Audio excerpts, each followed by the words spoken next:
I asked you guys to give me some Splatoon Would You Rathers for any of the 3 games, and you guys gave me a ton. So we're gonna go through them, and I'm gonna give my hot takes on them. If you guys like this, then I'll do more of them. So let me know in the comments, and let's go. I'll start with a quick one that's more for me, which is Brella or Blaster. These are my 2 favorite weapon classes, and well, I really like Brella. I really like Undercover. I don't really enjoy playing Tent. And for Blasters, I really like Rapid with a good kit. I like Clash, I like Range, I kinda like Luna, and I don't like the normal Blaster. So yeah, this isn't really a contest here. I think Blasters are generally more fun. However, we only have 3 Brellas, and maybe they could get more creative with the other ones. So if we get like 4 to 5 Brellas, then I can see this having more competition. But as of right now, Blasters are my favorite. All right, Kyle says, would you rather Splat 3 Sprinkler be functionally identical to Splat 2 or Splat 3 Point Sensor be functionally identical? So both of these are basically some of the worst subs in the game. So here's the thing. I can understand the state of Point Sensor. Like, I think it's easy to keep it functionally the same and have it be a little bit better. I get what they're going for. Like, you locate opponents. It's very clear. I don't understand what the idea of Sprinkler is, because if you don't know, Sprinkler decays over time. Like, it will paint less over time. So I don't get the idea of it. If you like set it up, then it decays and it becomes useless. But if you don't set it up, it's just a worse bomb. What are they trying to do with it? I don't get it. I don't understand what they're trying to do with Sprinkler. So if they're gonna change any of them, please change Sprinkler. You could just go back to Splatoon 1. It worked fine in that game. Why did they add the decay? I'm guessing they didn't want it to be like a turret where you set it up and it just does things forever. But like, it just paints. It's not like it's dealing damage. Poke says, would you rather remove the roller's vertical flick or the charger's charge hold? Basically the 2 things they added in Splatoon 2. And this is a hard one, honestly, because they're both pretty good new things that they added. They enhance it a lot. But chargers are only for the unscoped, and I think chargers are pretty good, while rollers just feel weird without a vertical. Like, I know there was an entire game where rollers couldn't speed up when rolling and didn't have a vertical, but like, that class felt so dull. Now with the vertical flick and sped up rolling, it feels like there's way more to it, so I would get rid of the charge hold. Would you rather bring damage up or defense up back? Honestly, I think damage up only on specific weapons that can't 99.9 isn't the worst thing in the world. Still not a good idea, but it's less offensive than defense up, which will ruin weapons, regardless of what you put it on. If 5 players was a feature of Splatoon 3, would you rather have the levels be vertically or horizontally larger? Honestly, vertically. I think stages don't abuse verticality enough, and climbing walls is part of what makes Splatoon unique. So I'd love to see more larger scale Flounder Heights type stages if they're gonna do any of them. I think that would be a much better idea. However, I will go out and say it, 5v5 would be a cool, unique change of pace, but there is no way that will function on the Nintendo Switch. Maybe in Splatoon 4, bruh. Would you rather bring back the Splatoon 1 version of Carbon Roller or Splatoon 2 Slosher? So both of these have the same thing, which is basically a longer range hit. The Carbon Roller horizontal flick had more than a line of range in Splatoon 1. And Slosher at the start of Splatoon 2, like, it already outranges short-range shooters, but like, it would comfortably outrange them pre-patch. So this is a tough pick. I hate both of these. I think Carbon relying on vertical flick and Slosher having to hit with the middle for the extra range are both really good, and bringing back the old versions for either of these would be pain, but I guess Carbon Roller would be the less of 2 evils since Tri has a faster fire rate. I mean, Tri's in a really good spot where Carbon, I think, with a better horizontal flick would not be the most obnoxious thing in the world. So I'll take Carbon. Would you rather be able to customize how your weapon looks, stickers, colors, basically skins, or customize how your gear looks and how you wear it?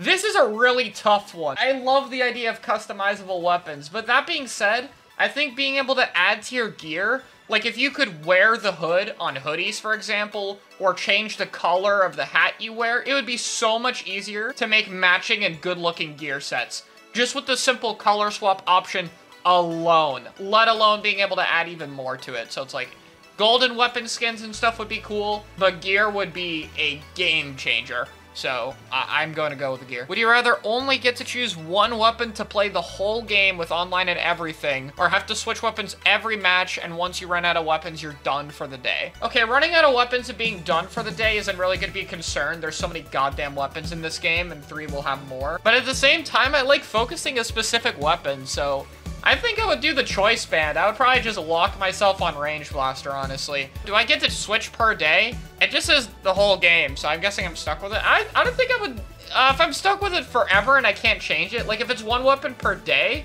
I would take the choice band part. But if it's forever, then nah, I would probably do the weapon swap thing. It would suck, but I mean, there's a lot of variety, so I'm sure I would keep myself entertained at least a little bit. Would you rather Splatoon 3 have a stale, boring meta or remove sub-strafing? What the hell? I hate both of these. I hate the idea of both of these being a thing. Like, these are both terrible. How am I supposed to pick one? No sub-strafing, it's the lesser evil. You know what? You're probably right. I think no sub-strafing might be the lesser evil. If it's a really interesting meta, squid strafing isn't that much slower, so I guess I'll take the boring meta, but I hope none of these actually come to be a reality in 3. Push the button, you get better servers and refresh rate, but the motion input delay is stronger. So I can either have this or what we have right now, and I would say what we have right now. I hate the servers, but more input delay just makes it sound unplayable, so I'd keep the garbage servers on this one. Chara says, would you rather play zones only with pickups or all modes? I'd rather play all modes. I get the pickup excuse, but there are so many groups or just players in the community who need to get better at coordinating, and I honestly think brute forcing people to play the more coordinated modes is probably the better idea right now. I get why people still do it, like if you are just trying to chill and not try hard practice with a pickup, then yeah, zones only is probably more fun. But in terms of having the scene grow as stronger players, I think zones only in the current meta is just not as helpful as all modes by a good margin. Would you rather Nintendo support the competitive community fully and work proactively on netcode, or have a large grassroots scene with 1 million prize pools? I gotta be honest, I'm gonna go with the Nintendo one here. If Nintendo actually fully supports the scene, there's so much potential. And I mean, the Grassroots will probably just come with that. Whereas the Grassroots one, we'd still be stuck with bad servers and be highly dependent on the community, so. If Nintendo were to remove LDE or main power-up, which one would you pick to get removed? Pretty easy, I would remove last-ditch effort, honestly. I think MPU is an insane idea, and I think MPU damage up is just a thing that shouldn't exist. Especially, like, at a lower level. It just punishes players way too hard. It's not a good thing for beginners, and I think Splatoon is already kind of a difficult game to get good at. Last-ditch effort is savable too, but I think MPU is just a good version of MPU that doesn't have damage up is crazy nice for balance for the devs. Like, it's so huge being able to adjust something with gear. Whereas LDE is just a very broken perk that I don't think anyone would really miss that much. I don't hate LDE, but like MPU better. Would you rather Nintendo add more kits by naming them after characters or maps? So this is like a problem I have with kits already. I don't mind the branded weapon kits, but like they're just a sticker and stuff. I wish the kits looked more distinct. Like it would be nice to tell which one they are, since, you know, they're already making the main weapons look more distinct with like the range and 96 new looks. But I would probably go with the maps because I think there is way more you can name them with all the maps in the 3 games than with the characters. Like, the idol names would be cool, but, like, what do you do after the 4 idols and then Sheldon?